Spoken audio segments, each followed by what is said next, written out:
হিমালয়ের বুকে এমন একটা জায়গা আছে যার বিশালতা আর রুক্ষতা মানুষের সাধারণ ধ্যানধারণাকে রীতিমতো চ্যালেঞ্জ করে। ভেবে দেখুন তো, এমন এক পরিবেশের কথা যেখানে বাতাস শো শো শব্দে কথা বলে, পায়ের নিচের বরফে সবসময় ফাটল ধরার ভয় থাকে, আর বেঁচে থাকার জন্য প্রতিটি নিঃশ্বাস নেওয়াটাই যেখানে একটা যুদ্ধের মতো। পৃথিবীতে এমন কিছু জায়গা আছে যা আমাদের চেনা হিসাব নিকাশের একেবারেই বাইরে, আর সেই তালিকার একদম শীর্ষেই আছে মাউন্ট এভারেস্ট। আজকের এই বিশ্লেষণে আমরা এই প্রবল পরাক্রমশালী পর্বতশৃঙ্গের একদম গভীরে প্রবেশ করব, কারণ এভারেস্ট কিন্তু স্রেফ পাথর আর বরফের কোনো স্তূপ নয়, এটি এক অদ্ভুত দ্বৈত সত্তা, যেখানে চরম নিষ্ঠুরতার ঠিক পাশেই লুকিয়ে আছে এক বন্য ভয়ঙ্কর সৌন্দর্য। তো চলুন শুরু করা যাক এই বিশালতার রহস্য উন্মোচন। ২৯,০৩২ শুনে স্রেফ একটা সংখ্যা মনে হচ্ছে, তাই না? কিন্তু একদমই তা নয়। ফুট এককে মাপা এই সংখ্যাটাই হল পৃথিবীর সর্বোচ্চ বিন্দুর উচ্চতা। ব্যাপারটা একটু কল্পনা করার চেষ্টা করুন তো। এভারেস্টের ভিত্তিকে যদি আমরা সমুদ্রপৃষ্ঠে নামিয়ে আনতাম, তাহলে এর চূড়াটা ঠিক এতটা উঁচুতে থাকত যে বাণিজ্যিক বিমানগুলোকে আকাশপথে নিজেদের রুট বদল করে এর পাশ কাটিয়ে যেতে হতো। সত্যি অভাবনীয়, তাই না? আর এই অবিশ্বাস্য উচ্চতাই কিন্তু যুগ যুগ ধরে মানুষকে চুম্বকের মতো তার দিকে টেনে নিয়ে গেছে। তো প্রশ্ন আসতেই পারে, মানুষ কেন বারবার এই মৃত্যু ফাঁদে ছুটে যায়? এই চরম বৈরী পরিবেশে যাওয়ার কি দরকার?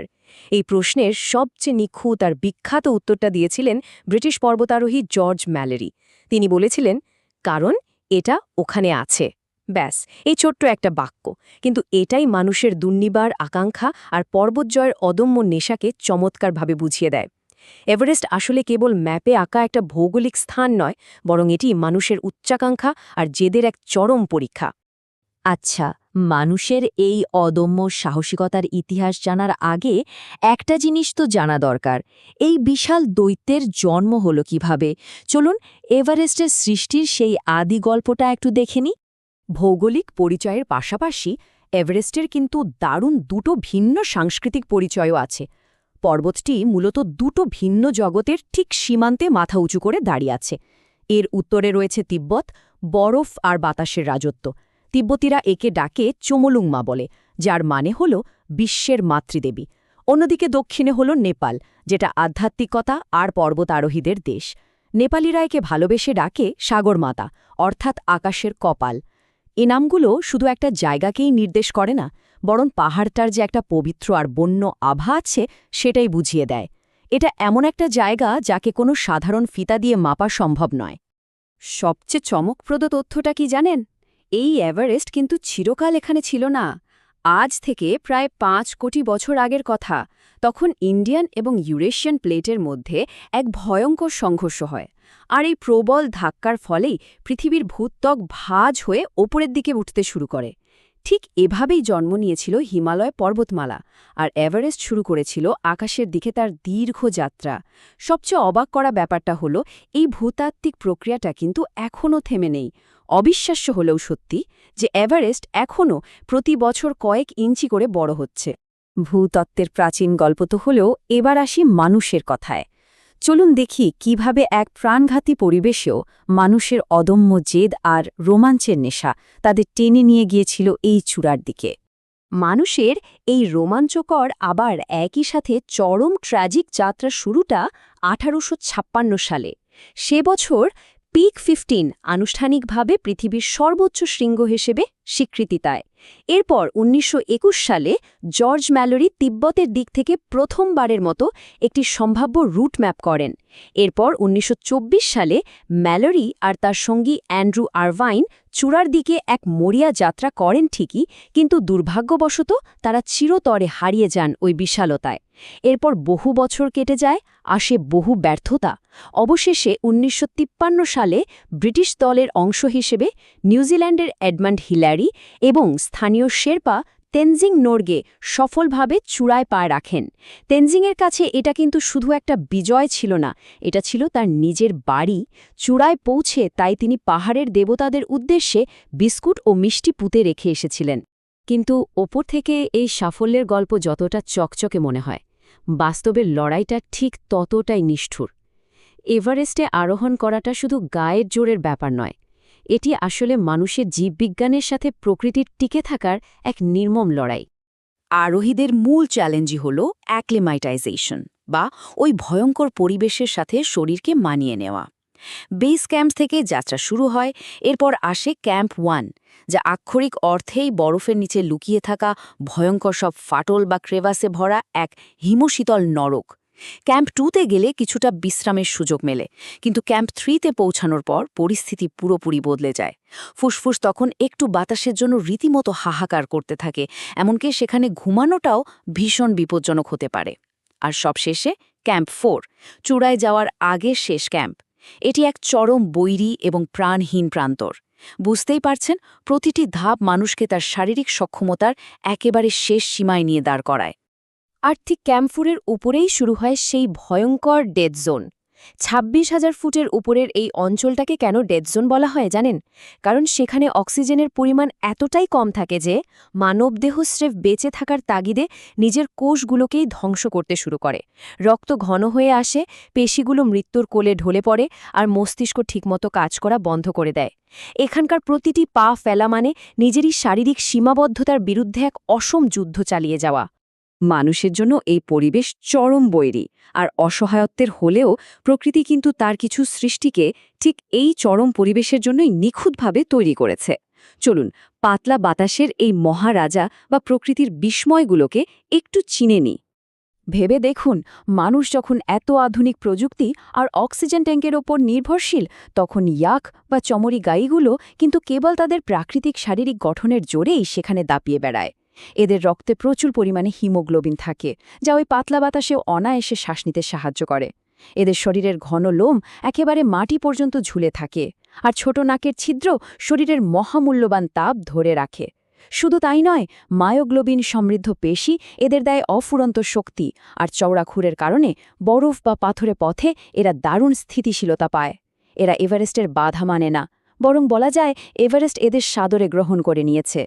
শুধু মাটি কেন, আকাশের দিকে তাকালেও কিন্তু বিস্ময় অপেক্ষা করছে। মানুষের ফুসফুস যেখানে বাতাসের জন্য হাঁসফাঁস করে, সেখানে এত উঁচুতে ওড়া পাখিদের শরীরে আছে বিশেষ এয়ার স্যাক বা বায়োথলি, যা অত্যন্ত দক্ষতার সাথে অক্সিজেন গ্রহণে সাহায্য করে। পর্বতারোহীদের কাছে যে গভীর খাদগুলো নিশ্চিত মৃত্যুর ফাঁদ, এ পাখিদের কাছে সেগুলো কেবল এক একটা শর্টকাট রাস্তা। আর যে বরফ শীতল বাতাস মানুষকে নিমেষে জমিয়ে দেয়, ঠিক সেই বাতাসকে কাজে লাগিয়ে এরা অবলীলায় ডানা মেলে উড়ে বেড়ায়। আর ওই পাহাড়ের খাঁজে খাঁজে বরফ আর পাথরের আড়ালে লুকিয়ে আছে আর এক মহারাজা, স্নো লেপার্ড বা তুষার চিতা। এর সাদা আর ধূসর লোম চারপাশের বরফের সাথে এমন নিখুঁতভাবে মিশে থাকে যে একে প্রায় দেখাই যায় না। এই অদৃশ্য চরম ধৈর্যশীল শিকারী হাজার হাজার বছর ধরে হিমালয়ের ঢালে নিঃশব্দে রাজত্ব করে আসছে। কিন্তু অত্যন্ত দুঃখের বিষয় হল, মানুষের অবৈধ শিকারের কারণে পাহাড়ের এই রাজকীয় নীরব ভূত আজ রীতিমতো বিলুপ্তির হুমকির মুখে। প্রকৃতির এই প্রাণীদের কথা তো জানলাম, কিন্তু একদল মানুষও আছে যারা আক্ষরিক অর্থেই এই পর্বতশৃঙ্গের রক্ষক। চলুন এবার সেই শেরপাদের গল্পটা শোনা যাক। বাইরের কোনো অভিযাত্রী এভারেস্ট জয়ের স্বপ্ন দেখার বহু আগে থেকেই শেরপারা সেখানে বাস করছে। শত শত বছর ধরে এত উচ্চতায় বসবাসের ফলে তাদের শারীরিক গঠনে অসাধারণ সব পরিবর্তন এসছে। তাদের রক্তে হিমোগ্লোবিনের মাত্রা অনেক বেশি এবং ফুসফুস অবিশ্বাস্য রকমের কার্যকর। যেখানে সাধারণ আরোহীরা শ্বাস নিতেই সংগ্রাম করে, সেখানে শেরপারা মালপত্র নিয়ে অবলীলায় চলাফেরা করতে পারে। তারা শুধু পথপ্রদর্শক নয়, তারা সত্যিকার অর্থেই এই পর্বতের রক্ষক। তবে শুধু শারীরিক সক্ষমতা নয়, এভারেস্টের সাথে শেরপাদের আত্মার একটা গভীর যোগসূত্র আছে। শেরপারা এভারেস্টকে বিশ্বের মাতা হিসেবে প্রবল ভক্তি করে। আর ঠিক এই কারণে পাহাড়ে ওঠার আগে প্রতিটি অভিযানের শুরুতে এক বিশেষ পূজার আয়োজন করা হয়। মন্ত্রপাঠ করে, প্রার্থনার পতাকা উড়িয়ে পাহাড়ের দেবতাদের কাছে যাত্রার অনুমতি চাওয়া হয়। এই আধ্যাত্মিক শ্রদ্ধা বা ভক্তি তাদের জীবন ও সংস্কৃতির এক বিশাল অংশ। তবে আমাদের সবসময় মনে রাখতে হবে, এই পাহাড় যেমন আশ্রয় দেয়, ঠিক তেমনি একটু ভুল করলে কিন্তু চরম মূল্য আদায় করে ছাড়ে। এভারেস্টের সেই ভয়ঙ্কর পরিণতিগুলোর কথা এবার একটু বলা যাক। এখানকার সবচেয়ে নির্মম সত্যিটা কি জানেন? ওই ডেথ জোনে যদি কোনো আরোহীর মৃত্যু হয় তবে সেখান থেকে মৃতদেহ উদ্ধার করা প্রায় অসম্ভব একটা কাজ, কারণ সেই ভয়ঙ্কর উচ্চতায় মৃতদেহ টেনে নিচে নামানোর মতো বাড়তি শক্তি আসলে কারোরই থাকে না। ফলে যারা সেখানে দুর্ভাগ্যজনকভাবে প্রাণ হারায় তারা চিরকালের জন্য সেই পাহাড়ের ভূদৃশ্যেরই এক স্থায়ী অংশে পরিণত হয়। পাহাড় যেন তাদের চিরতরের নিজের বুকেই রেখে দেয়। আর প্রকৃতির ধ্বংসলীলা কতটা ভয়ঙ্কর হতে পারে সেটা ভাবলে গায়ে কাটা দেয়। এভারেস্টে তুষারধস বা অ্যাভালাঞ্চ কোনো ধরনের আগাম সতর্কতা ছাড়াই নেমে আসে, আর সেটা কত বেগে আসে জানেন? ঘণ্টায় প্রায় ২০০ মাইল বেগে। বরফের এই বিশাল দেয়াল যখন ধেয়ে আসে তখন এই প্রচণ্ড গতির সামনে মানুষের কোনো অভিজ্ঞতাই আর কাজে লাগে না। প্রকৃতি তখন কাউকেই রেয়ায়াত করে না। সবশেষে এই পুরো বিষয়টা জানার পর একটা প্রশ্ন কিন্তু থেকেই যায়, আকাশ ছুঁতে মানুষ আসলে আর কত দূর যেতে প্রস্তুত? সবচেয়ে বড় পরিহাসটা হলো এভারেস্টের কিন্তু মানুষের কোনো প্রয়োজন নেই। সে আপন মহিমায় নিজের বিশালতা নিয়েই যুগে যুগে নীরব হয়ে দাঁড়িয়ে আছে, কিন্তু মানুষের তাকে প্রয়োজন নিজের সীমাবদ্ধতাকে চ্যালেঞ্জ করার জন্য, অজানাকে জয় করা তৃষ্ণা মেটানোর জন্য। এভারেস্ট একই সাথে মানুষের সাহসিকতার প্রতীক এবং উচ্চাকাঙ্ক্ষার এক বিশাল আয়না। আজকের এই বিশ্লেষণ থেকে প্রকৃতির অসীম ক্ষমতা আর মানুষের এই অদম্য কৌতূহল দুটো বিষয়ই আমাদের গভীরভাবে ভাবিয়ে তোলে। নিজের ভেতরের শক্তিকে জাগিয়ে তুলুন এবং নতুন জীবন গড়ুন।